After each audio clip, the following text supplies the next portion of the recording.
मैं वंदना माथुर, सह आचार्य राजनीति विज्ञान, राजकीय महाविद्यालय किशन।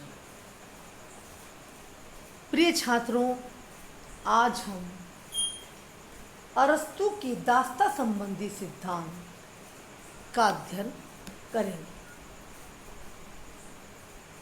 दास के संबंध में उन्होंने क्या बात कही है कि दास स्वामी के जीवन को सुविधा में बनाने, अवकाश प्रदान करने, दैनिक जीवन के कार्यों से छुटकारा देने वाला उपकरण है।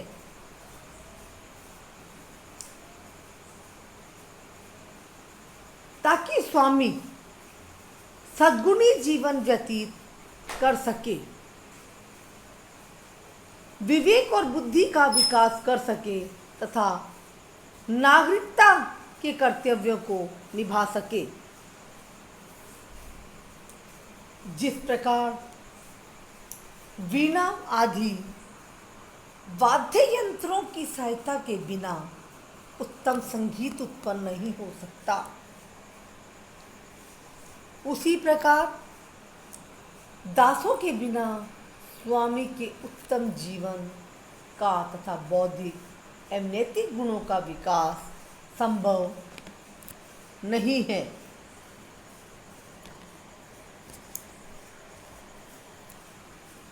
दास की परिभाषा और प्रकृति के संबंध में क्या विचार थे अरस्तु के? अरस्तु की क्या विचारधारा थी कि गृह प्रबंध की समुचित व्यवस्था के लिए दो प्रकार के उपकरण की आवश्यकता होती है। पहला सजीव, दूसरा निर्जीव उपकरण। हाथी, घोड़ा तथा अन्य पशु व दास सजीव उपकरणों के उदाहरण हैं। मकान, खेत तथा अन्य अचल संपत्ति निर्जीव उपकरणों के उदाहरण हैं। इस तरह गृह प्रबंध के लिए दोनों उपकरणों की आवश्यकता है। दोनों गृह की संपत्ति है। अरस्तु की धारणा है कि संपत्ति के सजीव उपकरणों द्वारा ही संपत्ति के निर्जीव उपकरणों का प्रयोग किया जा सकता है। अतः दास क्रिया, उपयोग या उपभोग का उपकरण है, उत्पादन का नहीं।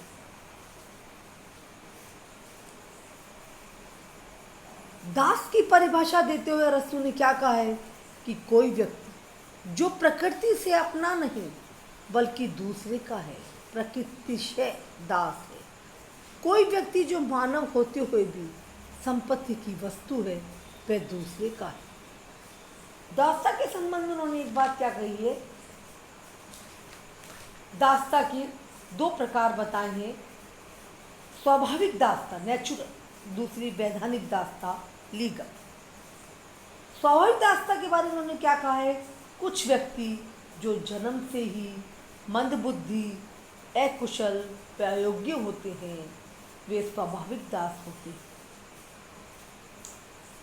यानी कुछ मनुष्य स्वभाव से ही दास होते हैं। इसके अतिरिक्त युद्ध में किसी अन्य राज्य को पराजित कर लाए हुए बंदी भी दास बनाए जा सकते हैं। ये दासता कौन सी कहलाती है? लीगल, वैधानिक दासता। लेकिन अरस्तु का क्या मानना था कि अरस्तु द्वारा प्रतिपादित वैधानिक दासता का सार क्या है कि अरस्तु को यह किसी भी प्रकार से स्वीकार नहीं था कि दासता का अभिशाप किसी भी कारण से यूनानियों को सहना पड़े। किंतु जहाँ तक बर्बर जातियों का प्रश्न है, वैधानिक दासता उसे स्वर्णता, उचित एवं न्याय संगत प्रतीत होती है। यानी वो इस क्या घोषणा करता है, अरस्तु क्या कहना चाहता है संबंध में कि यूनानी सदैव सर्वत्र प्रकृति से ही स्वतंत्र हैं। अब हमारे अरस्तु ने दास प्रथा के संबंध में के समर्थन जो तर्क दिए, इन दासता का क्या औचित्य है, वो निम्नलिखित है। पहला तर्क क्या कहते हैं वो? दासता प्राकृतिक है। यानी वो क्या कह रहे हैं कि मानव प्रकृति से असमान है। कुछ में विवेक और बौद्धिक शक्ति की अधिकता है और कुछ में शारीरिक। और ये उचित है कि बौद्धिक शक्ति शारीरिक शक्ति पर शासन करे, कुछ शासन करे और अन्य शासित हो। यानी अरस्तु क्या मानता है कि अपने जन्म काल से ही कुछ शासित होने के लिए और कुछ शासन करने के लिए पैदा होते हैं, अर्थात दासों में दास वृत्ति होती है, अतः वे क्या है, दास है। अरस्तु दासता को इस रूप में भी प्राकृतिक मानता है कि स्वामी और दास की क्षमताएं भी भिन्न हैं। क्षमताओं में क्या भिन्नता है, एक के पास क्या मान रहे हैं वो विवेक है और दूसरे के पास क्या है, शारीरिक श्रम। यानी जो विवेक रखते हैं वे आदेश देते हैं और निर्देशन करते हैं। जिनके पास विवेक का भाव होता है अर्थात मन बुद्धि और शारीरिक श्रम है, वे केवल समझ की शक्ति रखते हैं और आदेशों का पालन कर सकते हैं। तो ये है हमारे कि दासता क्या है, प्राकृतिक है। यानी अरस्तु इस बात को बताना चाहता है कि जो लोग शारीरिक सेवाएं करने का कार्य करते हैं एवं अपनी सेवाएं अर्पित कर श्रेष्ठतम उत्पादन करते हैं, वे सब प्रकृति से वश दास हैं एवं उनके लिए ये उचित है कि वे अपने स्वामी द्वारा ही शासित हो। तो दासता के संबंध में जो तर्क है उनके कि दासता प्राकृतिक है। दूसरा तर्क है कि दासता स्वामी और दास दोनों के लिए उपयोगी संस्था है। यानी अरस्तु क्या मान रहा है कि दासता एक अनिवार्य और उपयोगी संस्था है।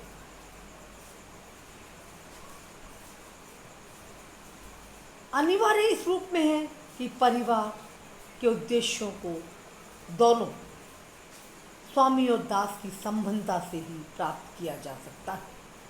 एक नागरिकता के कार्यों की पूर्ति करता है, सद्गुण का विकास करता है, शासन करता है तथा दूसरा उसके कार्यों में सहायता करता है। यह दोनों के लिए उपयोगी है। दास स्वामी को सद्गुण के विकास हेतु आवश्यक अवकाश प्रदान करता है और दास को स्वामी के साथ संबंध होने से आत्म संयम और विवेक के गुणों को समझने का अवसर मिलता है। जैसा कि अरस्तु ने क्या कहा है, जो जन्मजात दास है उनके जीवन में संयम का पालन तभी हो सकता है जब वे संयमी व्यक्ति के निर्देशन में पालन करें। तीसरा हमारा है कि दासता नैतिक है। यानी नैतिक दृष्टि से भी दास प्रथा को क्यों आवश्यक माना गया है, क्योंकि स्वामी गुणी और दास गुणहीन होते हैं।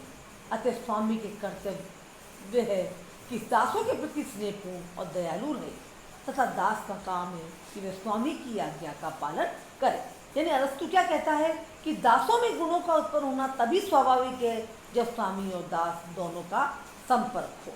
नेक्स्ट पॉइंट हमारा क्या है इसमें, राष्ट्रीय अर्थव्यवस्था तथा स्थायित्व का अनु। एक तर्क क्या दिया उन्होंने दास प्रथा के समर्थन में कि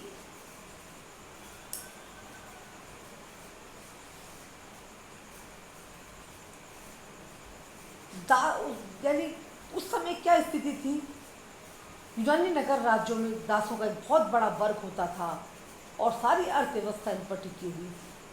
ऐसी स्थिति दास प्रथा को अस्वीकार करने से न केवल नगर राज्यों का शक्ति संतुलन बिगड़ने का डर था, बल्कि इन राज्यों की आर्थिक, सामाजिक और राजनीतिक व्यवस्था के ध्वस्त हो जाने का भी आशंका थी। इसीलिए उन्होंने अपनी व्यावहारिक बुद्धि के आधार पर दास प्रथा का समर्थन किया। तो राष्ट्रीय अर्थव्यवस्था स्थायित्व कानून भी एक महत्वपूर्ण कारण है।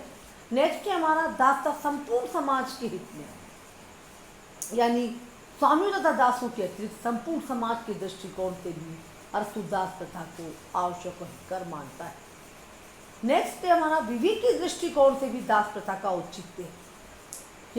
कैसे है कि स्वामी और दास के आपसी संबंध बिल्कुल आत्मा और शरीर के समान है। जिस प्रकार आत्मा शरीर पर शासन करती है और उसी प्रकार दास पर स्वामी का शासन विवेकशील है। विवेक के अनुसार स्वामी के निर्देशन में रहकर ही दास अपना विकास कर सकता है।